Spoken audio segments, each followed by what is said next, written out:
Howdy, folks. Representative Jared Patterson out of Frisco in House District 106, and that's Eastern Denton County, here with you today. And I am coming to you from my home office right here at home. You see the Texas flags here behind me. I've got one that was flown over the Capitol for each day that each one of my kids was born. And right above that, we've got a United States flag that was flown over the United States Capitol the day that my wife and I were married. And of course, all that was before I was involved in this office, but a neat memento that I have here. Welcome to my home. I'm joined today by a very special guest, Tara Hunsicker, who is a salon owner in the Frisco area. And so wanted to talk to her about some of the things that she's been through as a small business owner, how she got in the industry, kind of the current situation with the coronavirus, and kind of a follow-up on the letter that I sent to Governor Abbott yesterday, along with a few of my colleagues, that we really want to allow salon owners, barbershop owners, and other light businesses to have the option of opening tomorrow, May 1st, just like every other business that was listed there. And so I want to welcome today, Tara. Thank you so much for joining me. Thank you for having me. I appreciate your time today. Absolutely. Thank you for your time. Tell me a little bit about how you got started in the industry. I graduated high school and went to college for a year. And after about a year, it was just not something that I wanted to continue with. And I have been in love with everything beauty since I was 2 years old. I would watch my mother put on makeup, and I learned how to do, braids and all my dolls and all of those things. And then I was the girl that all the girls in the neighborhood would come to do their hair for Halloween or parties that they were going to. And when I was in college, I was the girl that all the girls came to for getting ready for date night, either doing their hair or polishing their nails. So it's always been a passion of mine. And when I realized that, I wanted to pursue it more, it was just a good opportunity for me when I decided that I wasn't going to pursue college any further. Absolutely. Now, from what I can tell online, it looks like you've kind of been around the country a little bit, learning and honing your craft. Tell me a little bit about that. Yes, sir. So being a stylist, we have so many opportunities for education, and education has evolved so much for us over the years that I can go to California, I can go to New York. I've been to Arizona just recently in Scottsdale doing education. There are boot camps available for a hairstylist to do 4 intense days of training or longer to be with like-minded stylists who want to hone their craft and learn new things to present to our clients. Yeah.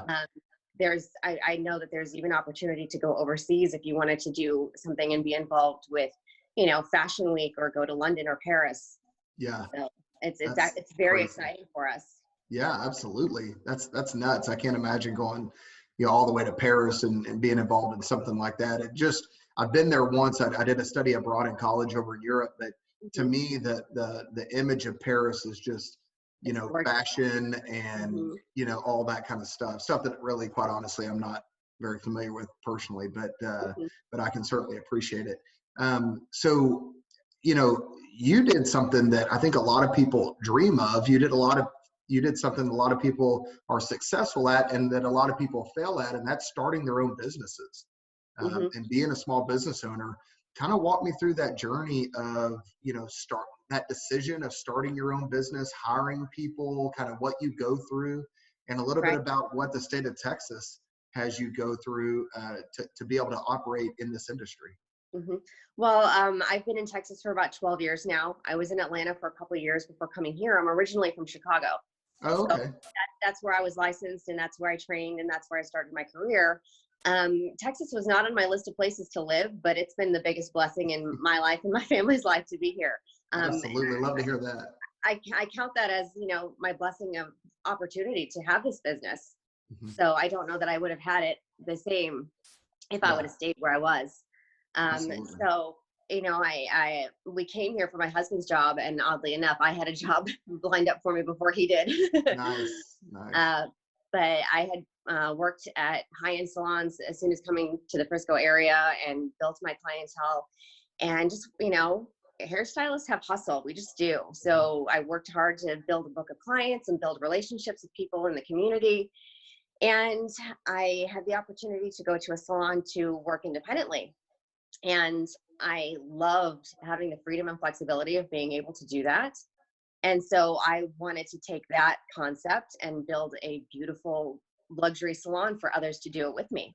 And Absolutely. so in 2012, I opened my first salon, and it was catered to independent stylists, independent contractors to come and work, and Hmm. they could work the same that I was working and manage their business and, manage the relationships with their clients on their own terms, but be in a beautiful space to do it. Yeah, absolutely.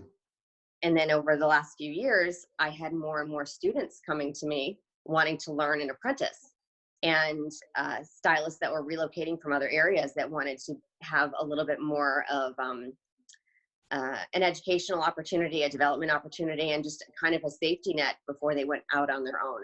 Yeah. And so we shifted our business recently to have a location that catered to our independent contractors that were fully capable of running their own business. And then another location that would cater to education and development for stylists that were still in that phase of their career.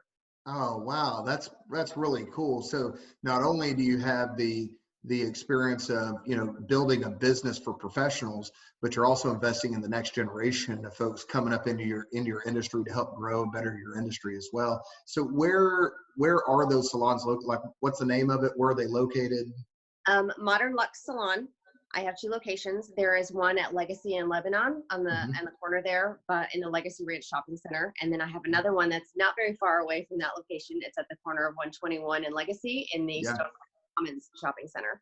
Oh, great. So that's right in the heart of House District 106, down here in the Frisco area, just a little bit south of where I live. So Mhm. that's awesome. So what are your thoughts? There's a lot of obviously going on. I mean, I think the word of the year was unprecedented, and this whole situation that we're in. I know that when you first reached out to me, you're like, we were more than happy to participate in the shutdown and make sure that everyone's protected and safe and all that at the beginning. And then now, as some businesses are kind of starting to quote be allowed to open, kind of walk me through how that, what your thoughts are on that and kind of where you're at on that whole thing. Well, we realize that the severity of what's happening with COVID-19 and the coronavirus, and we're not dismissing that we're not dismissing it and saying that it's not important or that it's, a hoax or fake, or like, some other people Sure. have an opinion of it. I realize that it is serious, and we need to proceed with caution in opening our businesses and keeping the community safe. Yes. But we were asked to stay home.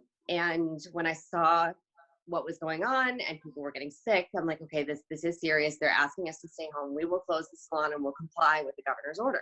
Hmm. And in doing so, small businesses were told we would have assistance. We would Hmm. be able to tap into funds that would help with payroll protection. We were told we could tap into funds that would, give us the opportunity to have forgivable loans or grants Sure. to help us weather this.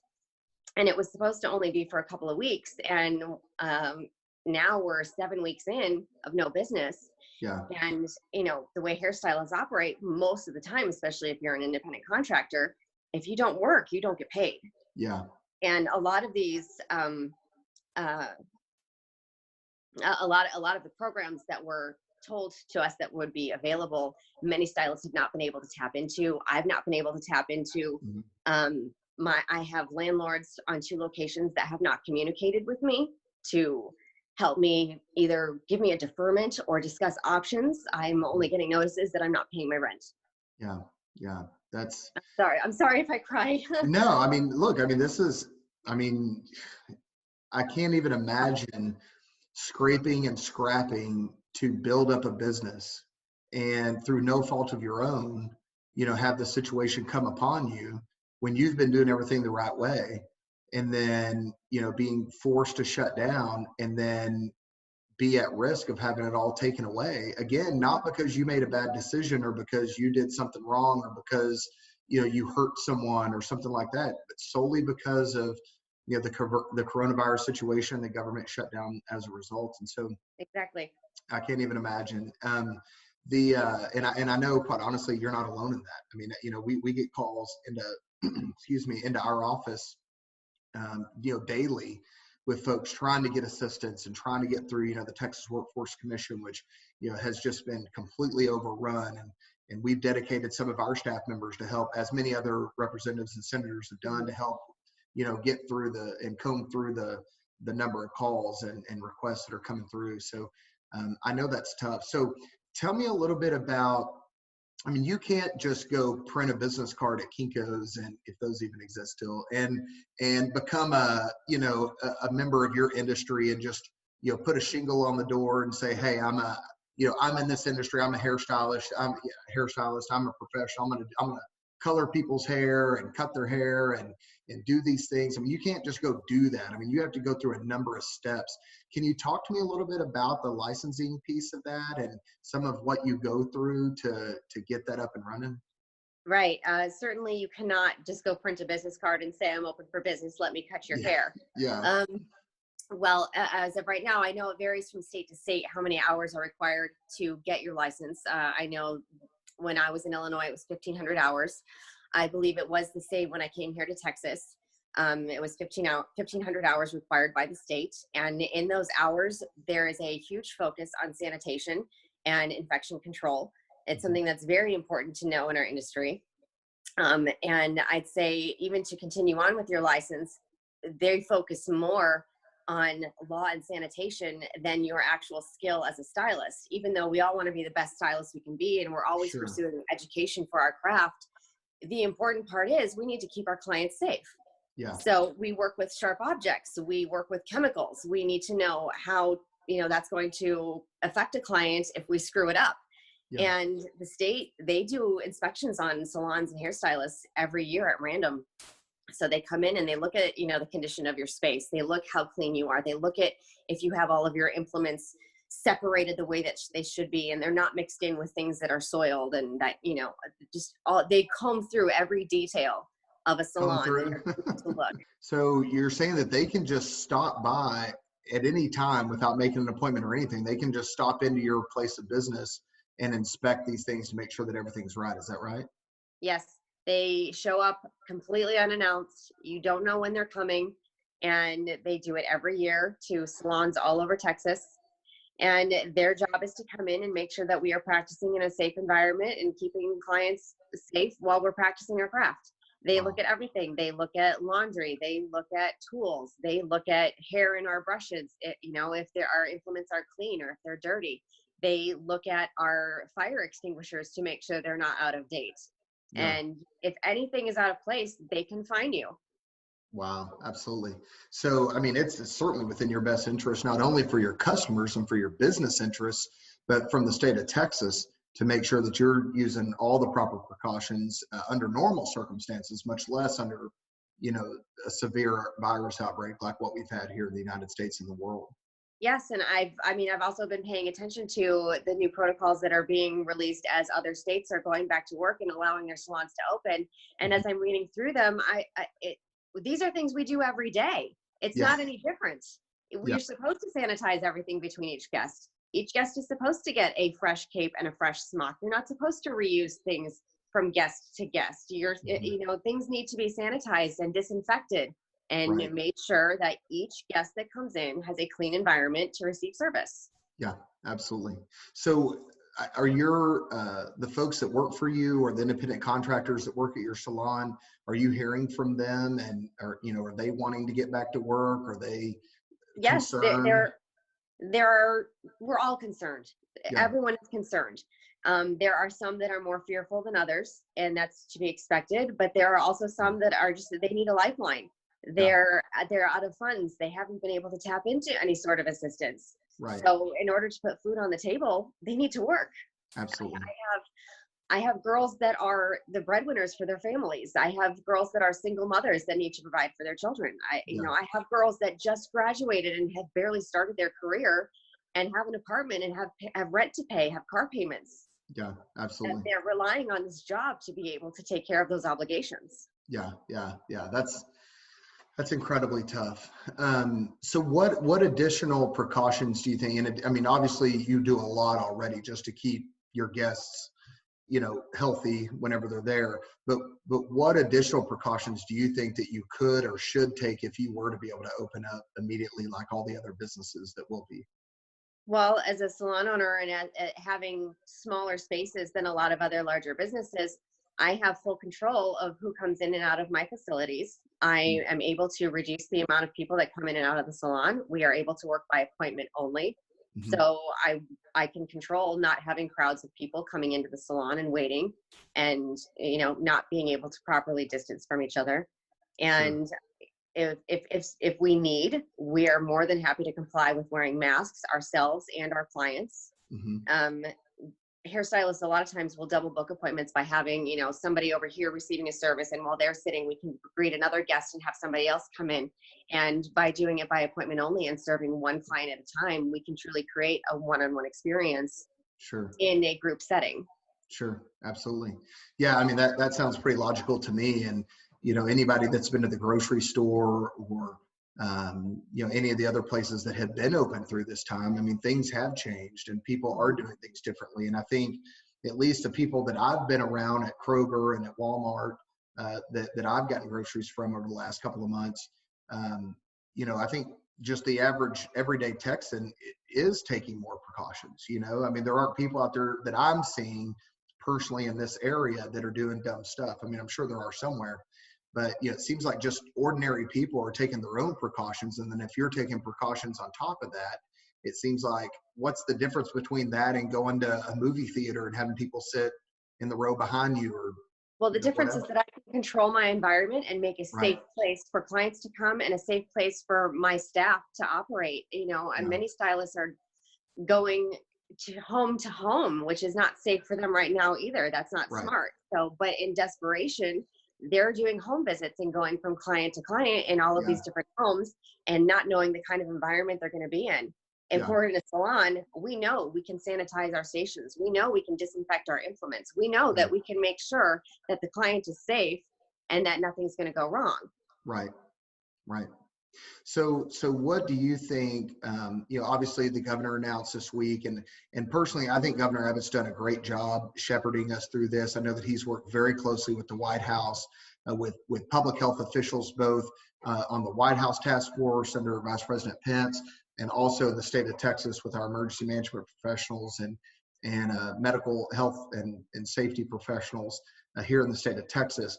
And I applaud Governor Abbott for the work that he's done. And I haven't really disagreed with too much that he's done, but I will say that it was a little bit frustrating to hear that certain businesses would get to open, like movie theaters and shopping malls and all these, and that barbershops and salons and businesses like that would not be able to open up this Friday. I mean, what do you suggest that where do we go from here in your opinion? I mean, should we be able to allow barbershops and salons to open up as of May 1st, like other businesses, taking the proper precautions? Absolutely. I don't see a reason why we shouldn't be able to, especially if we have more control. I mean, I think all small businesses, given the proper precautions and protocols by Governor Abbott, should be able to open. Sure. I think he has done a great job. I think that he's trying his best to open Texas and continue to fuel our economy, but we're drowning. Yes, absolutely. I agree. I agree completely. Well, thank you so much for joining me today. It was really a blessing to get to have you here and share your message. And, we're going to try to get this out to as many people as we can so that they can, really get a firsthand experience of someone that is, a hardworking, entrepreneur that is employing people and providing other people with opportunity, and not just other people, but these are, women entrepreneurs that are out there scratching and clawing their way to success. And, that's celebrated, or it should be, in our society. And it's such an awesome thing. And so I want to tell you, I appreciate you. Thank you for what you're doing, not only for your industry, but for our overall economy. And for little girls like my daughter who, will, one day be looking for a career. She's, 4 or 5 right now. And so she's real small, but she loves to do the makeup and the hair. And I'm learning her hair is very curly. And Mm-hmm. so I'm learning how to brush her hair and all that. It's hard, you know, as a guy. But I'm getting there. I'm getting there. So thank you for all that you've done and all that you do. And I look forward to talking to you again down the road. Thank you so much. I appreciate this. Thank you so much. Bye-bye. Bye.